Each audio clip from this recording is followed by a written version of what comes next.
Empezamos entonces.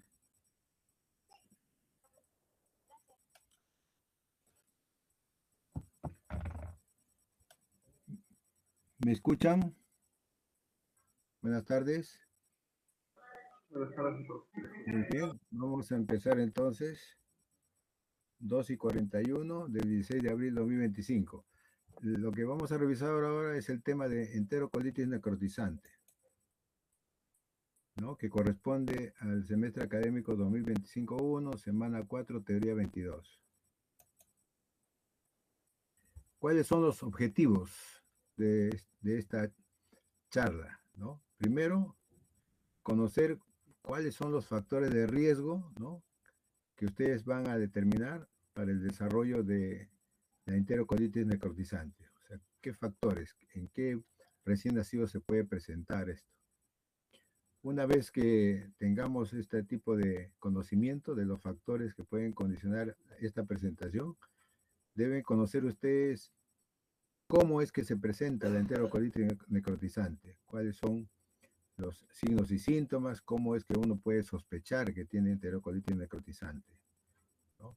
¿Para qué? Para que ustedes tengan conocimiento de cómo es el diagnóstico de la enterocolitis necrotizante y de manera que puedan tener un manejo adecuado de esta patología.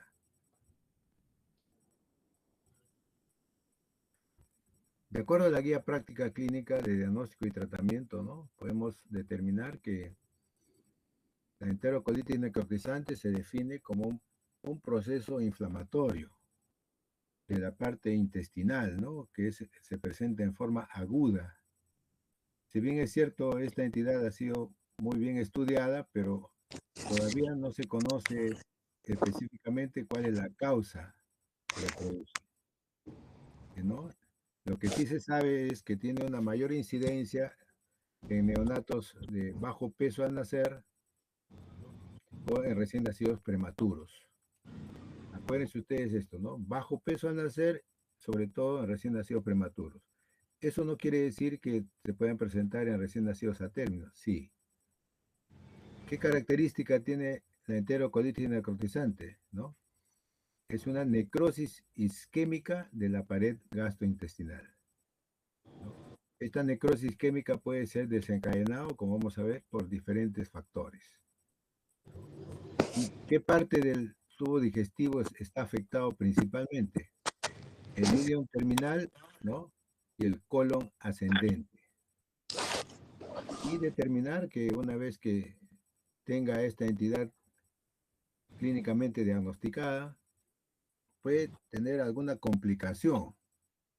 Y esto es lo que hay que evitar, ¿no? Que pueda conducir a una perforación y a una peritonitis, en donde la mortalidad aumenta más con estas complicaciones. Acuérdense ustedes, ¿no? Necrosis isquémica de la pared gastrointestinal, preferentemente ileum terminal y colon. Esta entidad, ¿no?, conocida como NEC, por las iniciales de enterocolitis necrotizante, es una de las emergencias gastrointestinales más comunes en el recién nacido. Y es principal causa de mortalidad, sobre todo en recién nacidos prematuros, en donde la mortalidad puede corresponder al 10 hasta el 50% de los recién nacidos prematuros que tengan este problema. Como dice ahí, la primera vez que se describió esta entidad fue en 1965. Y la etiología y la patogénesis, ¿no?, siguen siendo todavía muy inciertas. Desde el punto de vista epidemiológico, se presenta 1 en 1000 nacidos vivos. En el 90% son recién nacidos con muy bajo peso. Y acuérdense ustedes que 5 a 10% puede presentarse en recién nacidos a término, ¿no?, donde sobre todo en pacientes prematuros, ¿no?, la mortalidad de esta entidad puede llegar al 50%. Dentro del manejo del tratamiento que se pueda dar a esta entidad, ¿no?, llegan a cirugía más o menos un 20 o 40% de todos los casos de enterocolitis necrotizante. Y tienen que tener en cuenta que esta entidad en el futuro puede tener pues el neurodesarrollo muy afectado gravemente. Y aquí vemos, ¿no?, los factores de riesgo. ¿En quiénes nosotros podemos sospechar que se pueda presentar esta entidad? Primero, es más frecuente en los prematuros, ¿no?, en donde han recibido una alimentación láctea, ¿no? Y esto puede conducir a un problema a nivel gastrointestinal. Estos pacientes pueden tener pues una inestabilidad hemodinámica, pueden estar coexistiendo con un proceso infeccioso en donde hay una alteración de la mucosa intestinal, sobre todo en los prematuros en donde los mecanismos de protección, ¿no?, están todavía en desarrollo. O sea, tengan en cuenta prematuros y que tengan una alimentación láctea, ¿no? Otro factor de riesgo, ¿no?, es la exposición materna a antibióticos dentro de las 72 horas previos al parto, ¿no? Esto es importante también determinar por el impacto que tienen los antibióticos, ¿no?, en la enfermedad, administrados antes del parto, en la gestante, ¿no?, que puede condicionar un problema en el recién nacido. Entonces, podemos determinar que la fisiopatología, en donde existe una predisposición a enterocolitis necrotizante, ¿no?, son de causas multifactoriales. Se ha asociado, ¿no?, a factores genéticos, donde existe un polimorfismo a los receptores de Toll-Wright que puedan condicionar un factor hereditario en estos tipos de recién nacidos.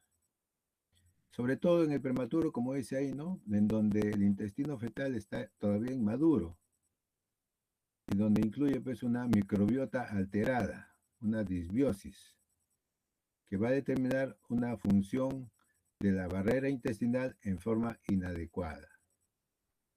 Inadecuada decimos porque la respuesta es una inflamación excesiva, un proceso inflamatorio excesivo, que va a condicionar en el recién nacido una grave necrosis del intestino, que es característica de esta enfermedad.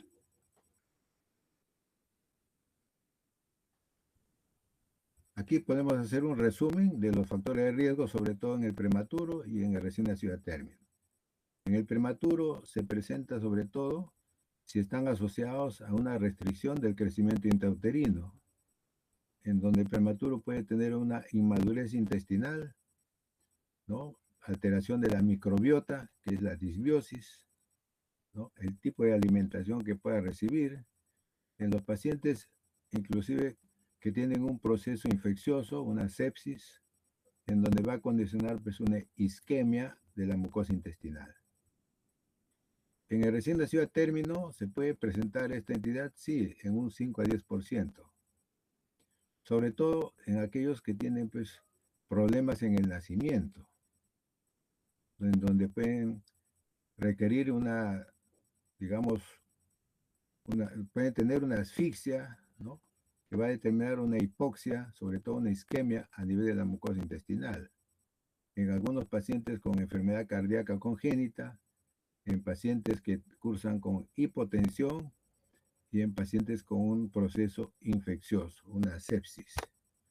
Acuérdense ustedes que los recién nacidos no focalizan las infecciones. Hacen problema digestivo, sepsis, problema respiratorio, sepsis, problema renal, sepsis, problema de piel y mucosas, sepsis, porque todavía no tienen esa capacidad para focalizar los procesos infecciosos. Desde el punto de vista clínico, ¿no?, de acuerdo a la revista de la Red Latinoamericana de Pediatría y Neonatología, ¿no?, que reportan pues, síntomas abdominales, síntomas sistémicos en los casos complicados, ¿no?, y los signos de mal pronóstico. ¿Cómo debutan estos pacientes, no? Empiezan a presentar distensión abdominal con un volumen residual gástrico aumentado. Son pacientes que están irritables porque tienen pues dolor a veces a la palpación, pueden tener vómitos biliosos, problemas digestivos, diarrea, sangrado rectal, ¿no? Hematoquesia o secreción biliosa si es que tiene una sonda orogástrica. Son síntomas abdominales. ¿Esto puede repercutir sistémicamente? Sí. Estos pacientes, sobre todo prematuros, pueden tener pues, apnea, que es cese de la respiración mayor de 20 segundos, ¿no? Cursan a veces con insuficiencia respiratoria, una inestabilidad en cuanto a la regulación de la temperatura. Son pacientes hemodinámicamente inestables, con hipotensión, pueden llegar a shock séptico, ¿no? Y en algunos pacientes llegar a bradicardia. ¿Cuándo sospechamos que existen las complicaciones? ¿No? Cuando tienen pues respuesta inflamatoria sistémica, ¿no? Con una falla respiratoria, en donde ya se compromete el problema renal, con una falla renal y problemas en la coagulación, una coagulopatía. ¿Y cuándo tienen signos de mal pronóstico? Cuando ya hay síntomas de peritonitis, ¿no? Coagulación intravascular diseminada, falla multiorgánica, y estos pacientes pues, en el 50% de los casos pueden fallecer, ¿no? Normalmente se encuentra que estos pacientes en el 95% van a debutar cuando se inicia la alimentación enteral, que puede ser pues al 8º o 10º día. Por eso es importante que, digamos, incentivar el consumo de la lactancia materna, ¿no? Al principio es el calostro, los primeros 5 días, y después viene la leche de transición. No darle pues fórmulas, ¿no?, artificiales. Estos pacientes al debutar tienen pues distensión y sensibilidad abdominal y pueden tener sangre oculta en las deposiciones, ¿no? Como vamos a ver ahora, esto se puede evidenciar, ¿no?, radiográficamente con la presencia de neumatosis, ¿no?, o perforación intestinal. Tienen signos de proceso infeccioso, pacientes a veces entran en shock, intolerancia alimentaria, sobre todo náuseas y vómitos, y si esto sigue, pueden llegar a tener peritonitis, ya que son las complicaciones, ¿no? Falla multiorgánica, coagulación intravascular diseminada y muerte.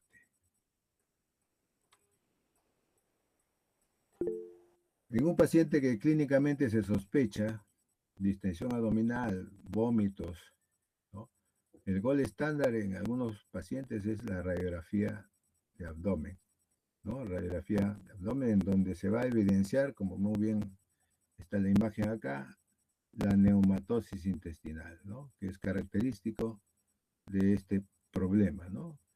Cuando esto persiste, digamos, ¿no?, las complicaciones ya se ven anillo de gas intramural o anillo gas aire portátil, digamos, portátil en la vena porta, ¿no? La presencia de aire en la vena porta es complicación de esto, ¿no? Son patrones, ¿no?, que anormales de aire en asas intestinales, ¿no?, distendidas, ¿no? En estadios tempranos existe pues un hilio, ¿no? Y la neumatosis ya vendría a ser pues un estadio 2 y 3, como vamos a ver posteriormente cuáles son las clasificaciones de acuerdo a la gravedad, ¿no? Y puede llegar a tener ya gas venoso en el sistema portal.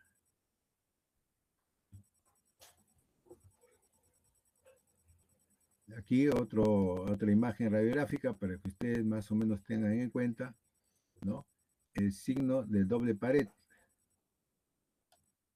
signo del triángulo. Ven ustedes acá, un triángulo, ¿no?, ligamento falciforme, ¿tá?, en la imagen, ¿no?, y se ve pues gas en la vena porta, que son características, ¿no?, radiográficas que puede evidenciarse en pacientes con enterocolitis necrotizante, ¿no? Desde el punto de vista radiográfico, la neumatosis intestinal es un signo diagnóstico más o menos en el 50 a 75% de los pacientes.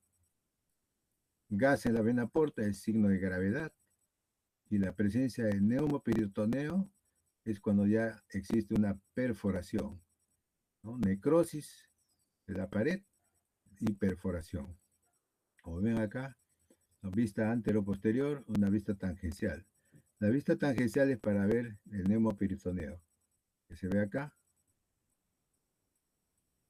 ¿no? Igual acá. Neumoperitoneo, todo esto que se ve negrito, esas es las complicaciones que pueda presentarse si es que no se le da el tratamiento adecuado. La ecografía a pie de la cama es el diagnóstico precoz de la enterocolitis necrotizante. Según la Academia Americana de Pediatría, ¿no?, publicado en 2020, ellos utilizan la ecografía, ¿no?, dentro de los hallazgos ecográficos de aire libre, ¿no?, para ver el engrosamiento o adelgazamiento de la pared intestinal. Hay ausencia de peristalsis, ¿no?, perfusión ausente, una ecogenicidad aumentada de la pared intestinal. En algunos puede haber ascitis, colección de líquido focal y dilatación intestinal. Aparte del estudio radiográfico, estos pacientes pueden hallarse dentro de la patología de laboratorio algunas características, ¿no? Aunque dice que las pruebas de laboratorio no se utilizan pues, para hacer el diagnóstico de NEC. Sobre todo los hallazgos de laboratorio pueden respaldar el diagnóstico, ¿no?, y el estadio de la gravedad de la enfermedad y nos pueden ayudar al tratamiento. En el hemograma vemos el recuento leucocitario, son inespecíficos, lo que sí puede haber trombocitopenia, que es parte del diagnóstico, ¿no?, de mal pronóstico en estos casos, alteraciones de la coagulación, ¿no?, la PT y la PTT, ¿no?, tiempo de protrombina y tiempo de tromboplastina están alargados, hay descenso del fibrinógeno, incremento del dímero D, la bioquímica sanguínea y la gasometría, puede haber hipo o hiperglicemia. Y los pacientes cursan desde el punto de vista de la gasometría con acidosis metabólica. Inclusive los reactantes de fase aguda están alterados, sobre todo la PCR, que puede aumentar dentro de las 24 a 48 horas, ¿no? La procalcitonina, ¿no?, relacionada más con procesos inflamatorios, ¿no?, que es más precoz que la PCR. Aparte de los exámenes rutinarios, digamos, existen biomarcadores, que son, digamos, factores inflamatorios inespecíficos, ¿no?, como es el factor activador de plaquetas y las citoquinas. Ellos están determinados con el aumento, ¿no?, la interleuquina 6, interleuquina 8, el factor de necrosis tumoral, ¿no?, y haciendo hincapié que la procalcitonina también están elevados, sobre todo en pacientes que están infectados o que tienen hilio. La literatura refiere que todavía pues, existe la necesidad de biomarcadores tempranos, ¿no?, para detectar los primeros signos de desarrollo de NEC, antes de que puedan que ocurran, digamos, la gravedad y las complicaciones de este problema. Existen los biomarcadores predictivos, ¿no?, que son biomarcadores clínicos, ¿no?, que son confiables, que nos puedan predecir pues, cuándo va a ocurrir este problema, ¿no?, y cómo va a ser la progresión de la enfermedad, ¿no? Estos marcadores específicos, sobre todo intestinales, incluyen los ácidos grasos ligados a proteínas, el claudin 3 que se hace en orina y la calprotectina, ¿no?, que se hace examen en heces. Esta determinación de la calprotectina en materia fecal nos va a determinar que existe pues, una enfermedad inflamatoria orgánica que está activa. Son biomarcadores predictivos, pero el costo es muy alto. No se realizan pues, rutinariamente. Aparte de sospechar en un paciente de enterocolitis necrotizante, existen diagnósticos diferenciales, ¿no? Que pueden confundir o pueden coexistir también con este problema, ¿no?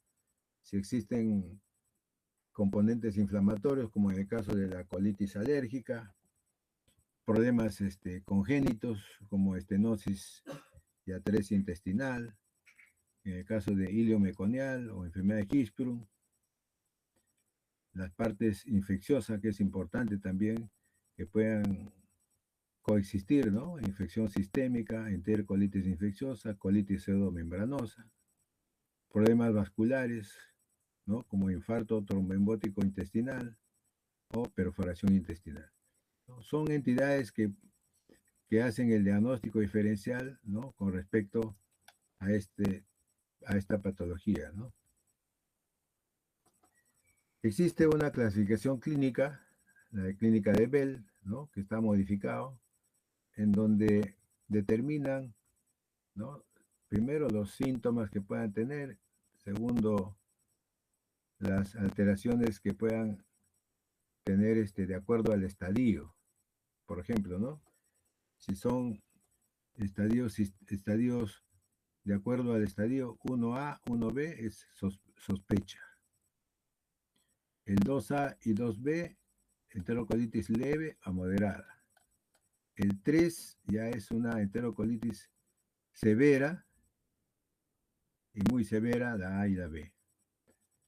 Cuando sospechamos que tiene una enterocolitis necrotizante, cuando hay una sospecha, ¿no? Los síntomas abdominales y los síntomas radiológicos y los síntomas sistémicos tienen que ser evaluados, ¿no? Por ejemplo, ¿no? Son recién nacidos que tienen inestabilidad térmica, no regulan temperatura, hacen periodos de apnea, son pacientes que tienen pues, bradicardia, ¿no? La diferencia está en el 1A y 1B en los síntomas abdominales, ¿no? Existe distensión abdominal leve, y aquí viene, ¿no? Sangre oculta en heces o sangre fresca por el recto. Esa es la diferencia, ¿no? Si uno sospecha que el paciente tiene inestabilidad térmica, distensión abdominal y sangre oculta en heces, ¿no? Probablemente estamos sospechando, ¿no? En el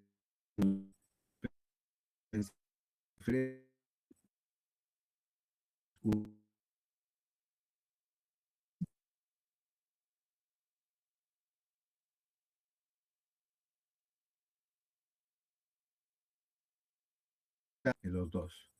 Entonces la diferencia en la sospecha es el 1A, 1B con respecto a la sangre que pueda ser evidenciado, ¿no? Sangre oculta en heces o sangre fresca. Cuando pasan al estadio 2, ¿no? También está en los estadios 2A y 2B, ¿no? En los estadios 2A es cuando se confirma el diagnóstico, ¿no? Y cuando está confirmada desde el punto de vista leve, ¿no? ¿Qué tiene ahí? Dentro de los síntomas abdominales, ¿no? Ausencia de ruidos intestinales y sangre abundante en heces. Edema de la pared abdominal, una masa palpable y sensible, para diferenciarlo del 1A del 1B, del 2A, perdón, al 2B. Desde el punto de vista radiográfico, ya existe neumatosis focal, ya existe, ¿no? La presencia de neumatosis focal es una de las características, ¿no? Es para confirmar dentro del estadio 2B la presencia de este signo radiográfico, ¿no? Para determinar la diferencia con el 2A. Esto es para determinar cuál es el tratamiento, por eso se ha hecho esta clasificación, ¿no? Hay una masa abdominal palpable, ¿no? Gas en la vena porta, como decía, ¿no? Si es neumatosis, 2A. Si tiene gas en la vena porta o ascitis temprana, 2B. El estadio 3, ¿no? 3A o 3B va a determinar pues, que existe un aumento del edema de la pared, ¿no? Aquí hay trombocitopenia, igual que en el estadio 2B, ¿no? Hay hipotensión, hay oliguria, y el paciente, desde el punto de vista radiográfico, tiene pues, ascitis prominente, ¿no? Con una asa intestinal fija, sin aire libre. Para diferenciarlo de la equimosis de la pared abdominal con induración, ausencia de ruidos intestinales en el estadio 3B. Y aquí existe neumoperitoneo. Entonces, si uno ve desde el punto de vista radiográfico, puede ser normal o leve, sospechamos. Puede tener neumatosis, confirmamos. Si es una moderada asa en la vena porta, se ve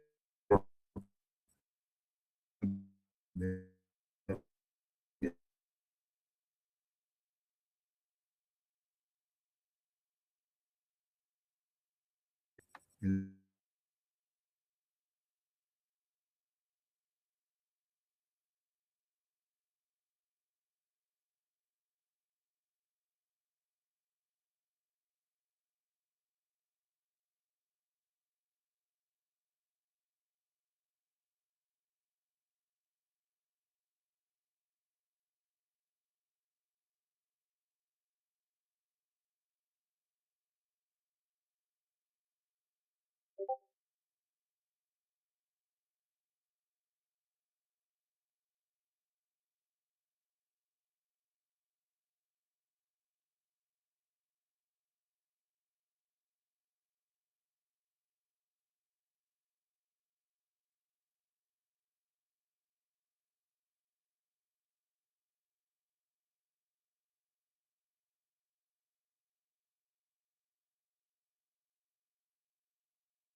ahí,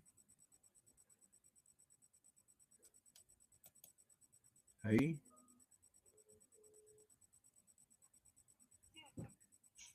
en los biomarcadores, ahí me quedé.